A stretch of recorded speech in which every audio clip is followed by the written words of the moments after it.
Gente, se os cachorros começarem a latir... Não tem problema, faz parte da live. Minha mãe chegou. Tá no ar, tá, gente? Vamos lá. Gente, boa noite a todos. Sejam todos bem-vindos à live sobre a diversidade. Hoje nós estamos aqui com o Heron Barbosa, o Luiz Henrique, a nossa vice-prefeita Kelly Costa, a nossa intérprete Cristiane e eu, professor Geise Barreto, candidato a vereador. Nós vamos começar essa live falando sobre diversidade, sobre a necessidade de conversar sobre isso. E hoje eu tenho o grande prazer, desde já agradeço imensamente a todos por estarem aqui nesse momento, depois de uma ventania em Campo Grande, de ter baixado um pouco esse calor. Eu vou falar sobre um pouquinho o currículo dessas pessoas que estão aqui, que são tão valiosas para essa live. Começo com o Luiz Henrique. Ele é doutorando no programa de pós-graduação em Psicologia Social e Institucional da Universidade Federal do Rio Grande do Sul, mestrado pelo programa de pós-graduação em Psicologia, área de concentração Psicologia da Saúde da Universidade Católica Dom Bosco, em 2018, e graduação em Psicologia pelo FMS, em 2015. Ele tem uma experiência em Psicologia Social, Políticas Públicas, Direitos Humanos, População LGBTQI+, Psicologia da Saúde, Saúde Pública e Psicologia Clínica. Depois nós vamos colocar aqui nos créditos, logo nos comentários, também as redes sociais do Luiz, para que quem tem interesse durante a live entrar em contato, saber mais do trabalho dele, estará disponível. Então, Luiz, muito obrigado por você estar aqui conosco nessa noite e colaborar para esse bate-papo prazeroso que será. Temos também o Heron, que possui graduação em Psicologia pela Universidade Católica Dom Bosco, tem experiência graduado no Dom Bosco, especialista em psicoterapia de orientação psicanalítica, pela Universidade Católica Dom Bosco, tem experiência na área de psicologia, avaliação em psicoterapia de orientação psicanalítica, atenção integral à saúde da população LGBT, diversidade sexual, identidade de gênero e orientação sexual. Ele trabalha com entretenimento também, da arte da drag queen, em festas e eventos aqui da cultura LGBTQI+. A nossa incrível vice-prefeita, Kelly Costa, eu não falo mais candidata a vice-prefeita, porque ela será nossa vice-prefeita, é a melhor e mais preparada vice-prefeita da nossa cidade. E eu, professor Geise Barreto, sou graduado em letras, sou pós-graduado em gestão escolar, sou pós-graduado também em literatura inglesa, na Universidade de Londres, também sou pós-graduado em língua portuguesa aqui pela FGD, e sou mestre em linguística pela UEMS. Sou professor, no qual levo o nome com muita honra de professor Geise Barreto, e a nossa super incrível intérprete Cristiane, que está conosco levando a nossa voz aonde nós não somos capazes de chegar. Então, muito obrigado a todos que estão aqui, e vamos seguir a nossa pauta da diversidade. Vou justificar os outros dois convidados que estariam aqui conosco, a Tassiana, psicóloga também. Ela estava clinicando e aconteceu uma situação adversa, que o paciente não sentiu bem, e ela teve que encaminhar e junto com ele ao hospital próximo aqui da cidade. Por isso ela não está conosco hoje, é uma grande parceira de live. E o Lucas, que também está com um problema pessoal, vai tentar, durante nossa live, entrar para participar conosco.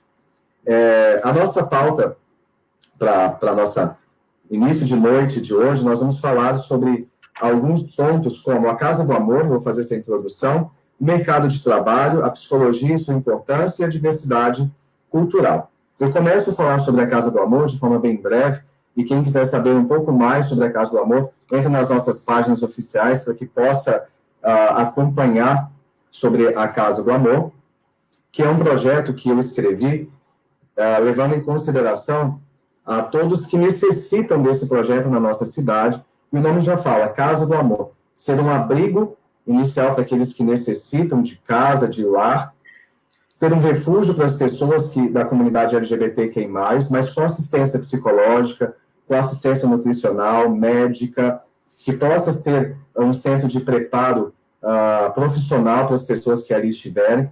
E aí me fizeram uma pergunta essa semana, nas andanças, da comunidade LGBT. Mas essa Casa do Amor vai receber quem? Vai receber o público LGBTQI+, que se vê à margem, né? Que se vê necessitado de um lar, que se vê necessitado de um suporte.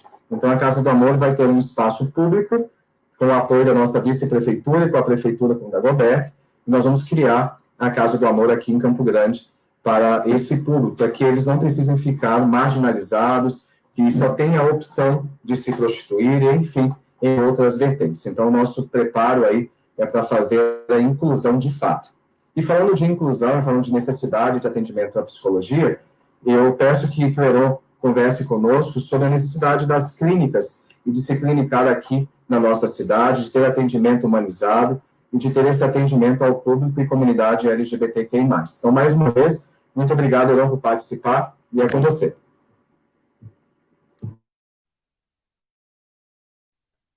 Consegui liberar o microfone? Foi, né?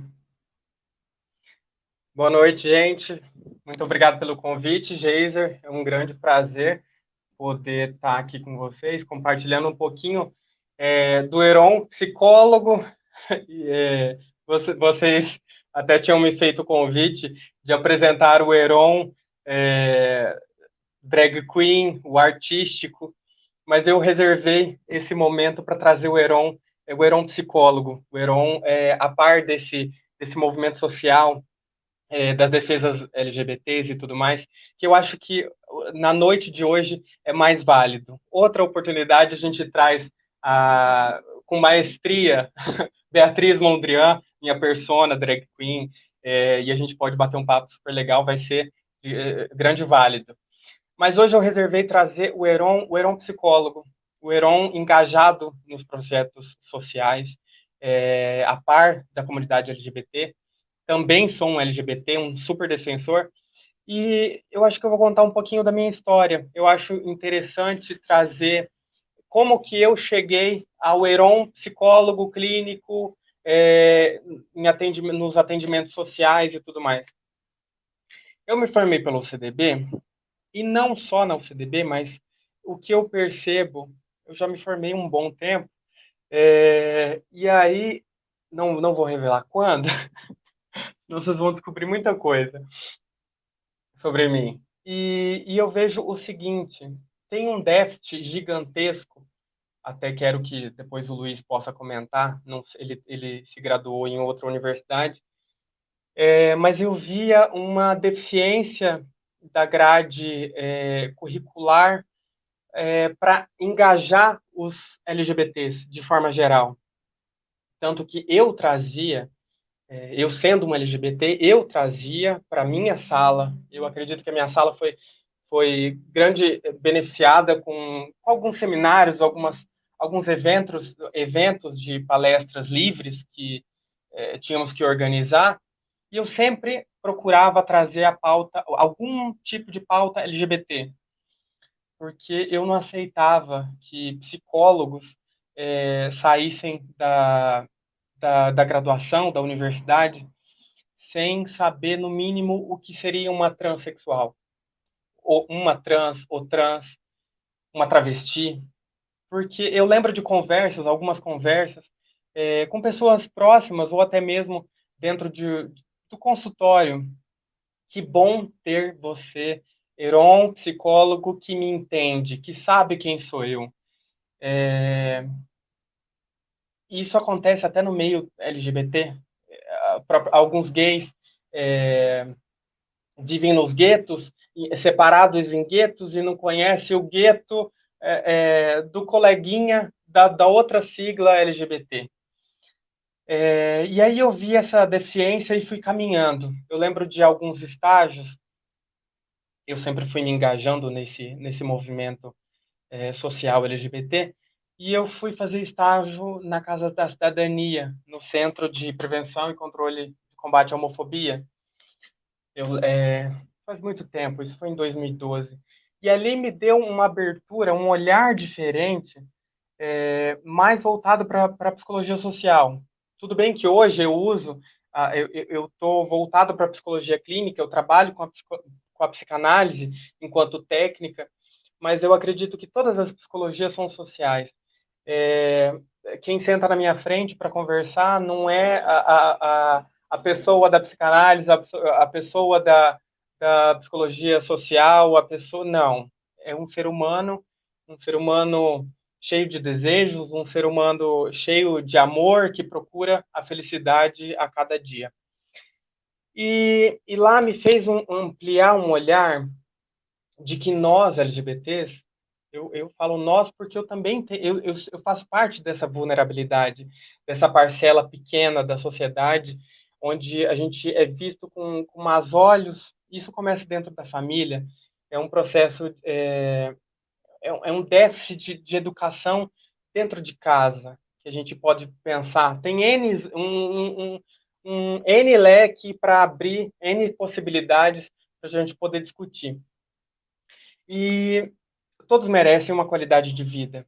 Isso tanto no consultório, no seu trabalho, dentro de casa. É benéfico saber se conhecer, se autoaceitar.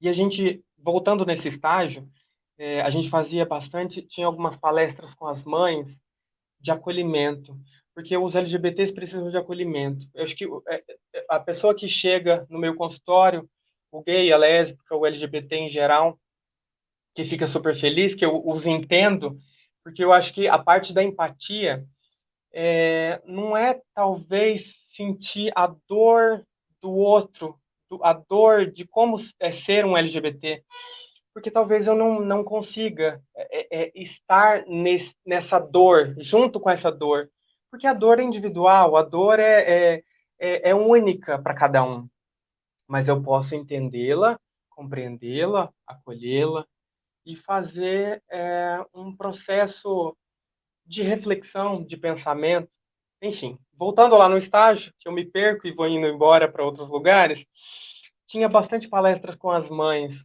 e era muito bonito isso. Eu vi uma riqueza de reunir as mães dos LGBTs e trocar uma ideia.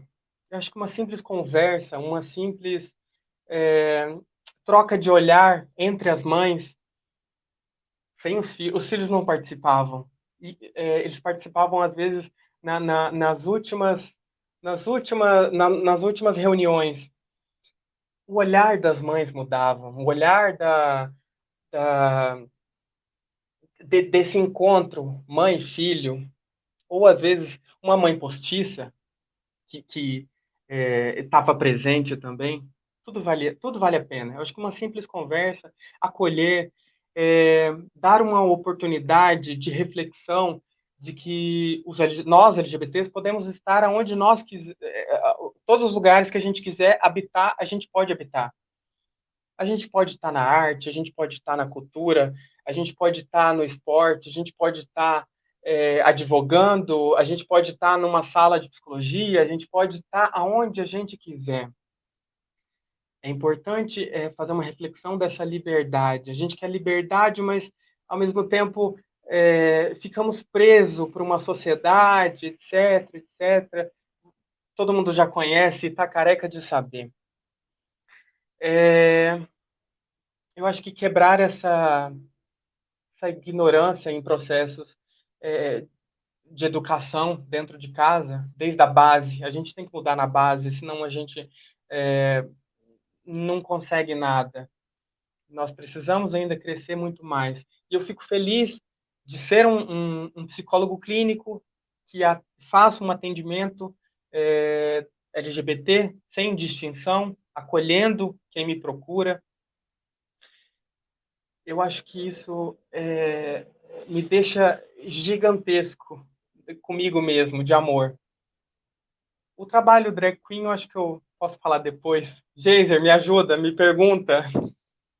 Claro, o seu trabalho como drag queen é algo, para quem te conhece, Heron, sabe a delicadeza de ser que você o Heron, eu nunca encontrei com ele ali nos corredores da UCDB, pós-graduação, o Heron cansado, mas ele estava ali, sorrindo, levando brilho.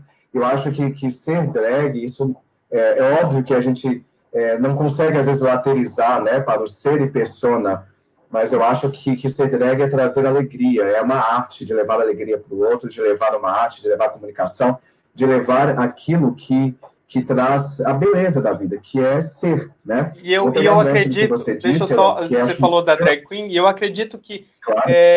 não tem uma separação do Heron psicólogo e da Uhum. drag queen Beatriz Mondrian. Eu sou a Mondrian, eu sou a persona Mondrian, e Mondrian é o Heron Exato. inteiro, não tem como. E trazer essa felicidade, é da minha natureza, talvez a espontaneidade de estar montada, enfim, tem toda uma longa história de como se torna a Beatriz Mondrian, mas é E um vamos trabalho falar sobre isso depois. riquíssimo. Vou pegar esse gancho depois para a gente fazer uma outra live só sobre isso. Vou pegar um Perfeito, gancho vamos sim. do que você Não disse, sei, que foi não sei, muito. não sei, não sei se eu te respondi algumas coisas, pode falar. Sim, claro. Vou pegar um gancho do que você disse, que eu achei muito rico já passar pelo Luiz, que é sobre o loco.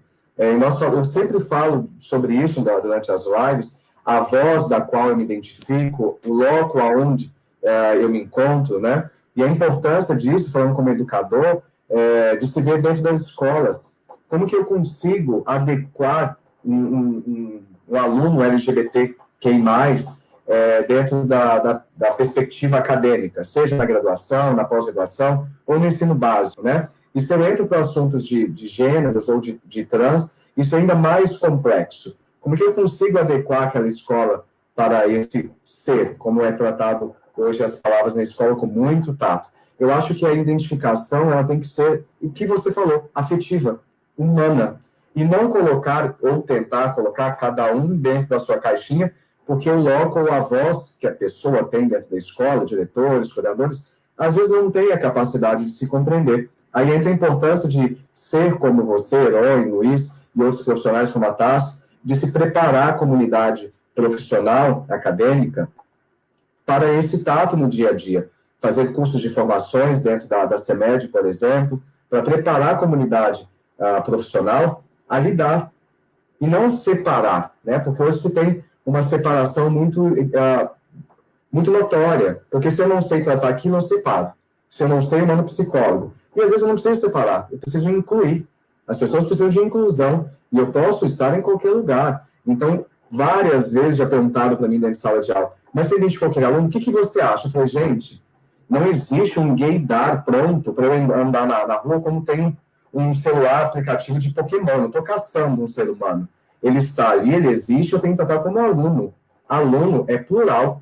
Então, eu vou tratar ele como qualquer outra criança. Eu tenho que saber identificar, óbvio, mas eu tenho que tratar como qualquer outro. Como eu tenho que tratar um negro, um índio, um aluno surdo, enfim, uma mulher, um aluno homem.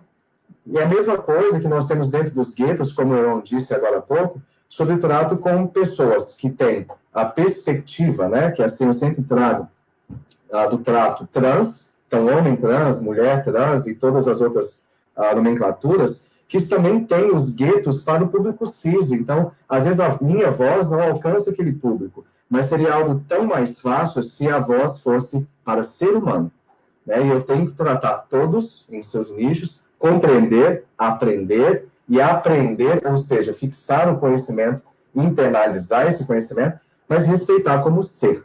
E aí, tratando sobre tudo isso que nós introduzimos, e depois nós vamos voltar, eu acho que dá tempo, vou passar para o Luiz, para ele retratar sobre as políticas públicas, e vamos pegando o gancho, em qualquer momento, se tiver algo para acrescentar, por favor, fique à vontade, e aí concluímos com a nossa vice-prefeita Kelly, falando sobre tudo isso que nós mencionamos agora. Luiz, por favor, mais uma vez, muito obrigado por estar conosco. Oi, obrigado a vocês, boa noite.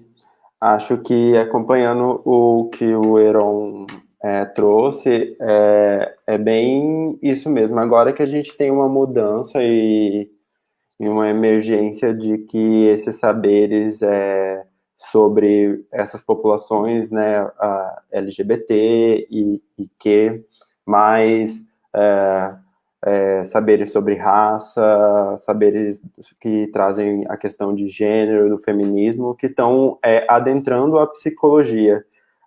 E é muito engraçado que não é nenhuma questão do tipo de que a gente não tem esse saber colocado pelas nossas formações, assim.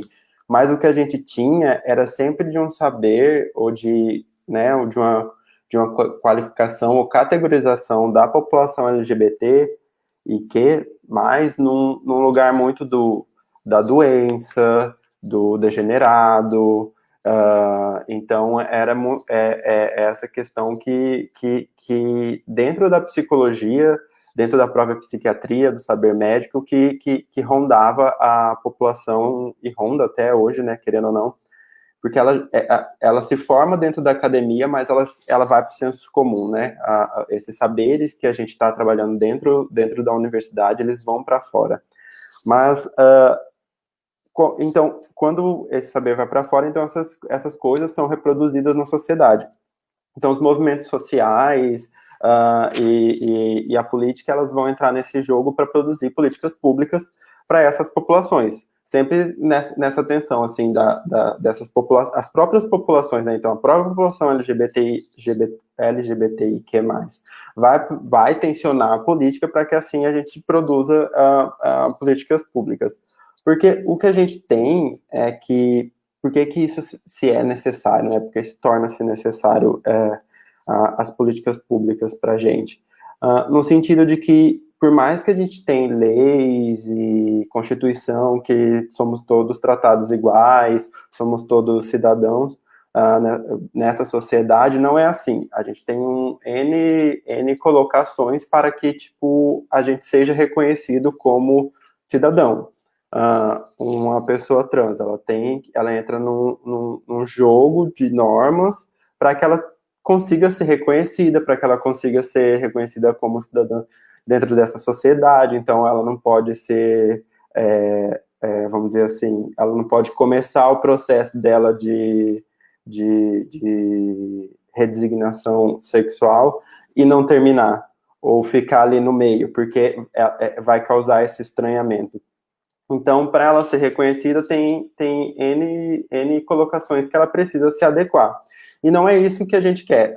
Eu falo isso enquanto psicólogo, enquanto integrante da psicologia, enquanto também integrante da sigla LGBT e que é mais. No sentido de que quando a gente começa a produzir essas políticas públicas e a gente vai pensar em identidade não é mais aquilo que eu sou igual ao outro, então por isso eu sou reconhecido. Hoje em dia a gente tem uma política da diferença, no sentido de que aquilo que me diferencia do outro faz com que eu tenha que ser incluído nessa sociedade. Então é muito mais uma questão da diferença, né, da diversidade, vamos colocar assim, do que de uma questão de igualdade. Então eu não tenho que ser igual ao outro que já está dentro da norma para que eu seja reconhecido. Pelo contrário, eu tenho que ser incluído aqui dentro e respeitado para que eu viva bem, vamos dizer assim, né, numa linguagem bem de senso comum. E as políticas públicas são esse tensionamento, porque é numa tentativa de garantir esses direitos, tentar garantir isso dentro do trabalho, dentro dos lugares de saúde, dentro da educação, direito, habitação, na própria cidade, né, uma questão que hoje em dia vem rondando o meu estudo de doutorado é isso. Eu, como psicólogo, que tipo de saber que eu produzo para que eu consiga com que uma transexual, um transexual, uma travesti, saia de dia na cidade e não seja violentada, né? Violentada não só fisicamente, mas psicologicamente, né? Então, tipo, que tipo de saber é esse que eu produzo que ajuda as pessoas a aceitarem essa pessoa em qualquer tipo de espaço, né? Todos os espaços, sem ser violentada.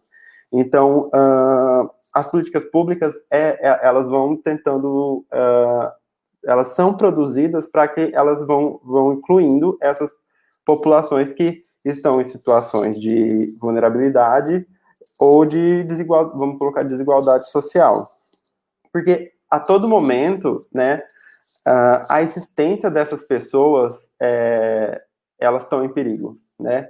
Elas estão em perigo não só numa questão de vidas, né, um corpo que vai sofrer uma violência que pode morrer biologicamente falando, mas assim, como memórias que vão sendo apagadas para que se apague toda uma existência, né? Apague toda a existência, vamos colocar assim, histórias sei lá, história da população travesti de Campo Grande, né? É difícil encontrar, assim, um registro escrito por essas pessoas mesmo que vão contar as próprias histórias. Isso é um jeito de você matar também, é apagar uma memória, é apagar uma existência, né, na história da cidade. Então, tipo, existe também políticas públicas para isso. As políticas elas vão vir para isso, não só para assegurar, vamos dizer, o básico, que é a vida das pessoas, né, que é isso, tipo, a pessoa não ser violentada, é a questão que eu acho que é maior que a gente tem hoje em dia, que é a LGBTfobia. Então, no sentido de que, por ser uma pessoa homossexual, trans, travestis, e, sabe, por estar dentro dessa sigla, eu, por sair na rua, posso sofrer uma violência. Eu, por andar de mão dada com meu namorado, eu posso sofrer uma violência. Eu, por existir, né, uma pessoa trans, travesti, por existir, ela pode ser violentada. Então, a política pública é nisso, né, nessa tentativa de incluir no, vamos dizer assim, no trabalho, para que essas pessoas, né, acho que mais do que incluir, tipo, direitos básicos, é incluir que essas pessoas, elas façam parte das nossas vidas, e que esse estranhamento não exista, vamos dizer assim, né? Que eu tenho um colega lá dentro do meu trabalho hoje em dia, aqui pelo menos na Universidade Federal do Rio Grande do Sul e no programa que eu faço parte, a gente tem ações afirmativas para que pessoas trans, negros e índios, eles tenham bolsa para conseguir fazer a sua pós-graduação. Então, dentro da universidade, eu tenho colegas que são trans, eu tenho colegas que são negros, então a gente tenta quebrar essa maioridade branca que existe dentro da academia. Quando, sei lá, uma pessoa trans, uma mulher trans vai ser atendida no posto de saúde, que ela consiga ser atendida, se ela não fez o processo de transexualizador, de redesignação do sexo, que ela seja atendida pelo urologista e não seja atendida pelo ginecologista, ou que ela seja atendida pelo que ela se sinta bem por ser atendida. Então, dentro da educação, mudar os currículos, né, fazer formações com professores. Eu trabalhei um tempo na Pestalozzi e era uma das minhas funções fazer uma formação continuada para fazer com que os professores soubessem que ali existia uma questão de diversidade, que, né, não é porque a pessoa tem uma deficiência intelectual, que ela não pode também ter uma sexualidade. Então, isso, fazer com que essas pessoas existam, que as pessoas saibam que isso existe, e não é porque é diferente que isso vai cair numa coisa de uma normalidade, muito pelo contrário. Porque por ser diferente que essa pessoa tem que ser incluída, né?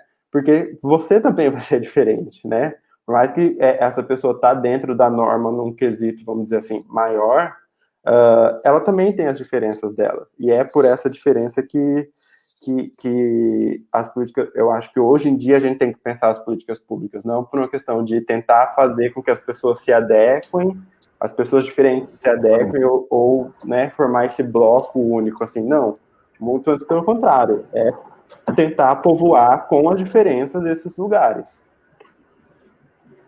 Perfeito, Luiz. Somando, é sempre uma aula, gente, estar ao meio de vocês, pessoas absurdamente prazerosas como você, Luiz, que eu tive o prazer de conhecer hoje, e o Heron, que eu já conheço. É sempre uma aula, um banho de aula, como tivemos um banho na cidade hoje, receber o conhecimento que vocês têm e compartilhar com todo mundo que está nos assistindo. Passando para a Kelly, antes disso, eu gostaria de somar a fala do Luiz, muito rica. A Kelly é uma guerreira das causas sociais, sempre foi, e continua agora com mais força como candidata a vice-prefeita. Ela é mãe de uma princesa, uma maravilhosa, que é a Bruna, que é outra guerreira nossa dentro do partido. Ela é mãe especial, e pegando esse gancho sobre causas especiais e sobre o que o Luiz acabou de dizer, a diversidade, eu sempre digo isso dentro do partido. Eu sou coordenador da pasta de Direitos Humanos e sofri também muito preconceito por ser coordenador dessa pasta, porque quando eu falo de direitos humanos, todo mundo já olha e fala, tu vai defender bandido. Não, eu vou defender ser humano. Se você se coloca como bandido, é opção sua. Mas O foco da pasta é defender ser humano, né, na sua pluralidade, incluindo LGBTQI+, incluindo a educação especial, incluindo ser humano, todos, né? Se as pessoas passassem a pensar sobre ser humano e sua pluralidade, o afeto, e ouvir o que ela tem para me passar, ouvir a sua história, ouvir como ela quer ser chamada, é algo tão simples, né? Eu brinco sempre quando a pessoa fala, mas como é que eu vou fazer? Fala, gente, a Xuxa chama Xuxa? Não. Por que você chama a Xuxa de Xuxa? Porque é o nome que eu conheci. Então, por que você não vai chamar a Maria de Maria? Mas é porque ela não é Maria. Fala, entendeu a lógica? Por que eu vou chamar o Silvio Santos de Silvio Santos se não é o nome dele? E assim eu vou longe, né?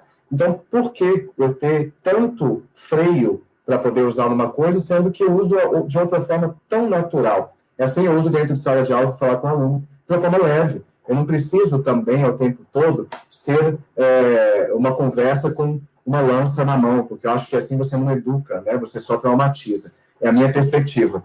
E aí, para passar para a Kelly, para que ela possa relatar sobre tudo isso, que tem uma bagagem absurda também, dentro do nosso partido, a Kelly sempre, eu conheço a Kelly já tem um pouquinho de tempo, a Kelly sempre, e me ganhou assim, trouxe as pastas como inclusivas, onde todas se conversam e todas se respeitam. Eu acho que esse é o maior mérito do PDT. Ter a pasta de direitos humanos, ter a pasta da diversidade, ter a pasta animal, ter a pasta do axé, onde todas possam conversar e falar que nós somos humanos. Então, essa é a importância de trazer isso à vista e de tirar isso também à margem. Eu sempre falo isso, tiro da margem para o centro, tiro do centro para a margem, mistura todo mundo, porque ali, como o Heron disse, eu tenho que compreender onde estão os locos, né? Onde estão os máximos, os mínimos, ou aquele novo que vai chegar, porque cada dia que passa a sociedade evolui. E nós vamos compreendendo um novo, com afeto sempre. E afeto, acho que deveria ser o sobrenome de Kelly Costa. Então, Kelly, por favor, some conosco nesse momento. Gente, é um prazer sempre estar nas lives com você. Sempre uma aula, né? Escutar o Heron, escutar o Luiz aqui foi, de fato, uma aula mesmo, né? E a Cris, que é uma maravilhosa, que está aqui sempre com a gente, né? Nos acompanhando, levando a nossa mensagem, né? Geisa, assim, primeiro que eu estou muito focada nessa administração humanizada, nessa administração que acolhe as pessoas, né? Principalmente depois daquela live onde nós fizemos com aquela moça que o depoimento dela foi o trauma que ficou com ela no trabalho por conta da forma que ela foi tratada por conta da sua orientação sexual. E aí, desde aquilo, me tocou muito. E eu fico pensando se, sendo vice-prefeita, o quanto a gente pode levar de humanização, de acolhimento para dentro da administração pública. Eu falo para dentro da administração pública, para os serviços da administração pública. Nós debatemos muito a questão da diversidade no nosso plano de governo. E ele tem vários recortes na educação, na saúde, né? E algumas coisas que a gente precisa implementar de forma muito rápida e de forma muito... eu não sei se é a palavra certa, mas é a forma como deveria ser, de forma muito carinhosa, de forma muito respeitosa, né?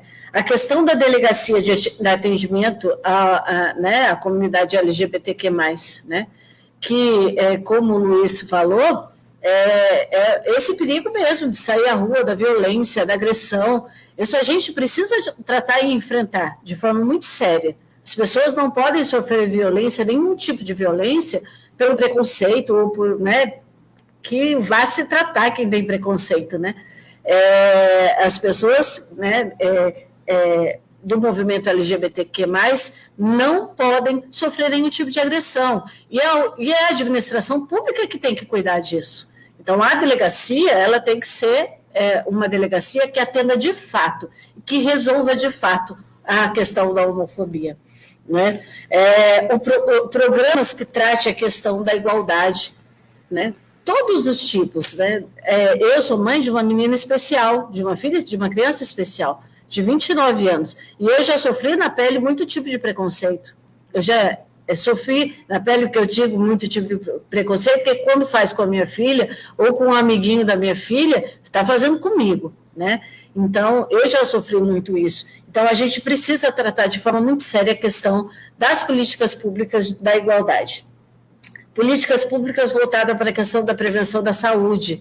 O Luiz foi perfeito na explanação dele, muito, né, quando ele fala da questão da saúde. A administração pública humanizada, que acolhe. No depoimento do Heron, né, ele fala muito isso, né, do acolhimento, que as pessoas precisam, né, do acolhimento. E a administração pública tem obrigação com isso. Nós precisamos entender que nós vivemos uma sociedade muito preconceituosa, que os servidores públicos ainda refletem essa sociedade. É preciso que se invista no funcionário público para que ele tenha entendimento que ele precisa atender todos e todas de forma muito acolhedora e humana, né? Ter um olhar humanizado, o acolhimento para isso, né?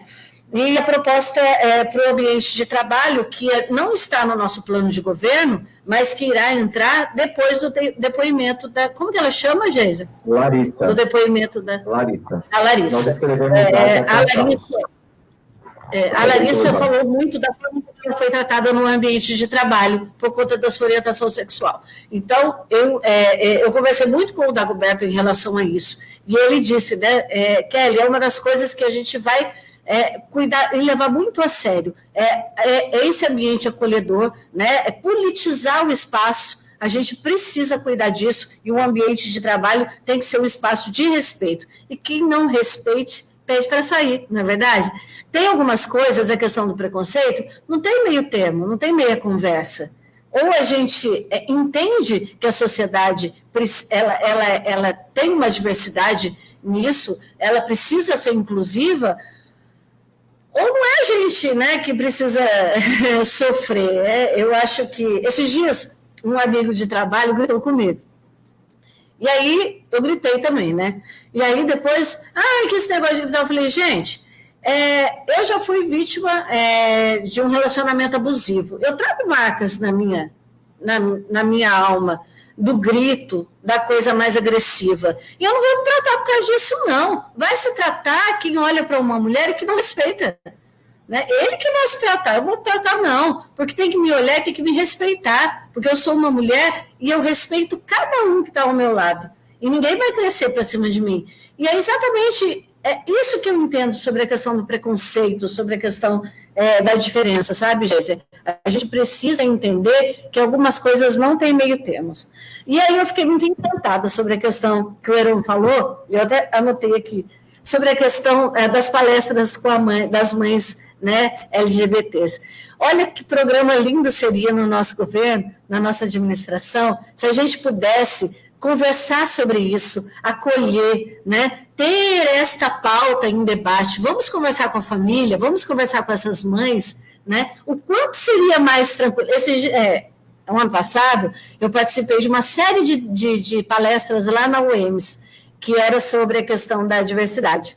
E aí, eu vi muitos depoimentos, né, das pessoas dizendo o quanto sofreu. Né? Primeiro, o medo de se revelar, né? O medo de dizer da sua orientação sexual. E aí, se a gente tem esse debate também para acolher a família, o quanto mais seria mais fácil para a gente poder ter um ambiente, né, acolhedor dentro de casa, na família, né? Quanto caso de gente que é colocado para fora de casa, principalmente os travestis, né? Tem mais essa questão, então a gente precisa tratar, e eu quero muito, gente, junto com você, vereador, a gente tratar cada pauta dessa com muito respeito, com muito carinho e com muita responsabilidade. Eu quero só finalizar, o Heron falou uma coisa, eu fiquei pensando, essa questão da dor, eu falo que a gente sempre tem que sentir a dor do outro, a gente não pode... Mas quando ele disse que a gente não sente a dor do outro, mas a gente precisa acolher, entender e compreender a dor do outro. Hoje foi para mim uma lição o que você disse, Heron, e eu quero levar essa lição para a minha vida.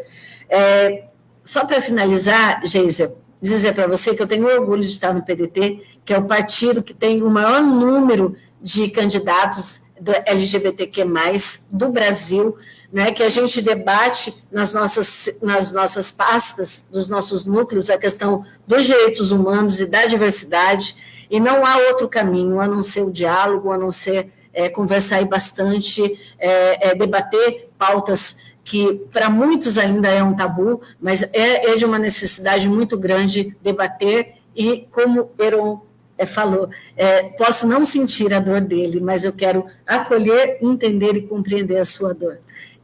Muito obrigada, e eu só quero terminar com mais amor e menos ódio, né?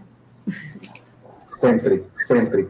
E para concluir, antes que eu conclua, eu gostaria de pedir a atenção aqui do Luiz e do Heron, acompanhando o chat enquanto a Kelly estava dizendo, para que nós possamos já agendar a live 2. As pessoas só aplaudem e só aplaudiram a fala de vocês, então isso reflete muito a necessidade de se falar sobre isso.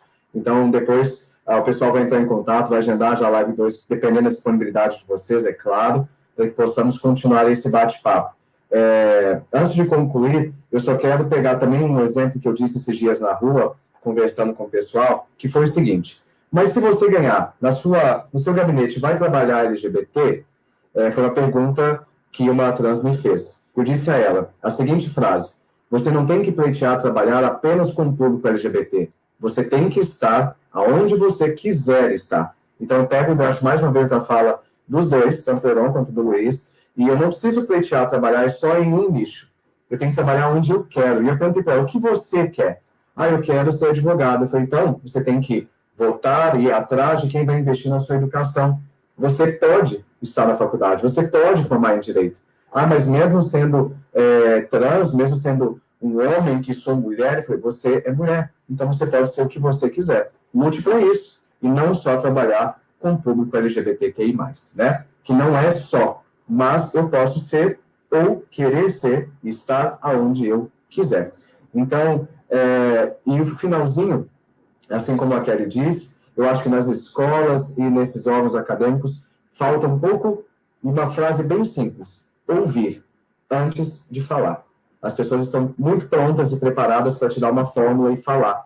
Vamos ouvir o que as pessoas têm para nos dizer, vamos ouvir o que ela tem para nos passar, qual é a sua vida, a sua experiência e todo o seu trajeto, porque aí eu vou entregar afeto e vou compreender, assim como foi a lição de hoje.